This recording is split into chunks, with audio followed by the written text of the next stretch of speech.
திமுக, பாஜக, தாவேக தமிழ்நாட்டு கேடு. உங்க எளிதா புரிஞ்சுன்னா இந்த கட்சிகள் நாட்டு வளர்ச்சிக்கான இருக்கக்கூடிய அண்ணாமலை மட்டும் ஓகேவா? அதுல விட அண்ணாமலை சொல்ல, அதுல அண்ணாமலை அவர்கள் அந்த கொள்கை சாதத்தில் உட்பட்டவர் அல்ல, இந்துத்துவ RSS உட்பட்ட ஆள் அல்ல.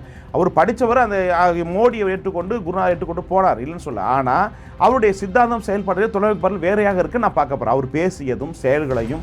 என் உதடு இருக்கிறது, உள்ளுக்குள் வளர்க்கிற, வெளியே சொல்ல முடியல குமுறல் இருக்கிற ஒரு தலைவனை நான் உற்று நோக்கி பார்க்குற போது, ஒரு தலைவன் உருவெடுத்து விட்டார், ஆனால் சேர்கின்ற இடத்தில் தவறாக சேர்ந்து விட்டான்னு பார்க்குறேன். அவர் ஒரு தனித்துவமாக வந்தால் நிச்சயமா மக்கள் அக்கனை காமராஜரையும் அண்ணாவையும் சொன்னது போல, கலைஞர் சொன்னது போல அது ஒப்பிடக்கூடிய அளவுக்கு ஒரு அறிவிப்பட்டது. இந்த மாதிரி ஆட்கள் ஆட்சிக்கு தான் நல்லா இருக்கும். அதுக்காக அண்ணாமலை நான் பார்க்கல, பழகல, பேசல. பட் இந்த மாதிரி அந்த எல்லா தலைவரையும், இப்போ எடப்பாடி பழனிசாமி, ஸ்டாலின் ஆகட்டும், உதயநிதி ஆகட்டும், கனிமொழி ஆகட்டும், இப்படி ஒவ்வொருத்தரும் ஒப்பிட்டு பார்க்குற போது அதில் ஒரு சிறந்தவரா படித்தவரா அண்ணாமலை இருப்பான்னு பார்க்கலாம். அவருக்கான எதிர்காலம் களத்திலே பேச இருக்கு. அவர் பயன்படுத்தி அவருடைய விருப்பம். ஆனால் பொதுவாக பொறுத்தவரை நான் சொல்றேன்னா, தமிழ்நாட்டை பொறுத்தவரை படிச்சவன் ஆண்டால் நாடு சிறப்பாக இருந்தது என்னுடைய மனசார சொல்லுகிற கருத்தா சொல்லுங்க. விருப்பம்.